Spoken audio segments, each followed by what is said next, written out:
If you ever lost a lane and didn't understand why, you need to watch this video.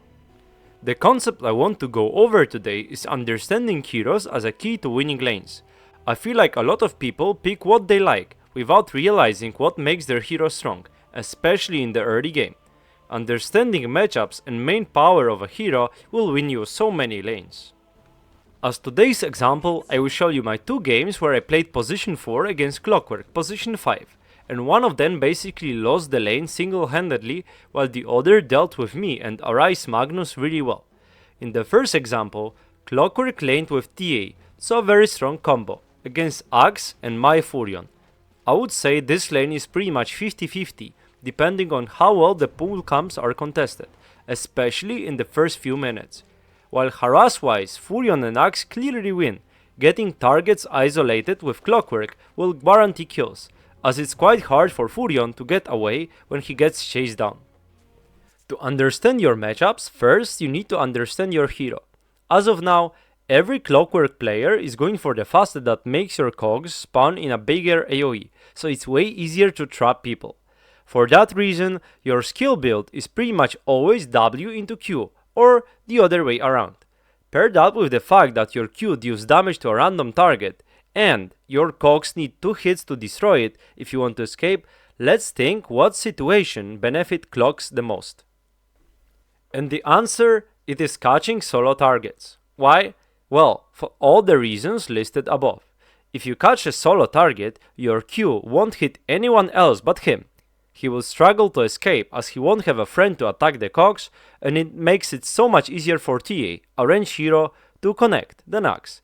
That means you always want to catch solo targets, and the last thing you want to do is to play the lane 2 versus 2, as it pretty much eliminates what your hero does best.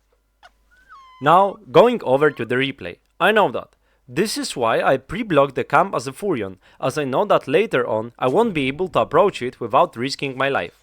Clockwerk is supposed to unblock it ASAP, but perhaps I will have a chance to not have the camp at the first minute, so I can right-click heroes with my 600 attack range. The start seems fine. Clock comes to the lane late, which is a problem, but then he catches Axe with his cogs and gets 4 bounces with them. Looks good? Well, it does, but then doing this means he doesn't have a pull camp. What he also did was pre-block the big camp, which turns out to be a mistake as well. He could have used this to fix the lane later.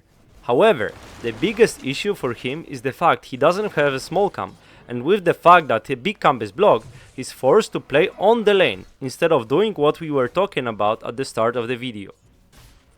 And to be honest, he's doing just fine considering where the lane is. Axe seems to not be interested in getting away from cogs, but Furion is hitting him constantly when he's trying to run in. He could be sitting in the trees trying to catch people, but that would mean more pressure on TA, which that way he's avoiding. So we can see that he's a good player, knows the basics. I'm a melee position 5, my job is to be mid shield for my carry, but what he fucked up was the small camp block. By the time Sentry reaches out to him, it's over 2 minutes, so he will unblock the camp for the 3rd minute. That means, however, that TA is forced to play way too far than she would like to, but also for 3 minutes we were pretty much impossible to pressure, as we had a good position on the lane. Here you can see why the lane being far up is bad for Templar Assassin. She's not only missing last hits, but also taking a lot of harassment. At 3 minutes, I'm able to stack for my Sven or Axe on triangle, come back to the lane, and despite enemies getting Lotus, get a kill and put a lot of pressure on them. That way, the pull camp doesn't matter anymore, as we got such an advantage in terms of the lane that we can deal with the pull camp quite well, as Axe, with a salve and a tangos, can even drag the creeps to it at this point. And around here, you can see why having the wave closer to his tower would be great. After TPing, he manages to catch me and burn over 400 HP with just 1 cogs usage. Playing the lane so far up was always a bad idea, and him not unblocking the small camp is the biggest reason for that. If he unblocked it, that would force me, or Axe, to come and contest, and that would mean one of the heroes is isolated, and this is exactly what he wants. Going to the other replay, here is what is on the lane. I'm playing Skyrat with legendary Arise Magnus, pretty strong lane, against Clock and PL, so this time it's even more clear who has the upper hand if the lane is normal. However, what this Clock did to me was amazing, and the way he dealt with his lane proves that he understands his hero way better. For the start, I pre-block the camp again. Clock first thought when he arrives is to unblock the camp. You understand why. Instead of getting stick that he would love to have against Sky and Magnus, he also gets a Windlace. That item single-handedly allows him to catch me when I'm trying to block the small camp with my body and make it impossible for me to reach there. And then he just denies a range creep. It does not seem like it's much, but it does add up. It will also keep the lane near his tower, so PL is able to farm freely. And again, this is his main job. Their lane is weaker, so allowing PL to farm is something that he's happy with. Notice how he's not using his cogs to harass, but rather keeping them to make me unable to contest the small camp pool. If he used them here on Magnus, I would be able to go to the small camp and contest the stack, which in the end didn't work out. In the end, with constant access to pull camps, he is able to control the lane freely, as later on, when he gets levels, I will be unable to approach as a Skyrat without dying, and he's denying some creeps all the time, keeping us under leveled and PL happy.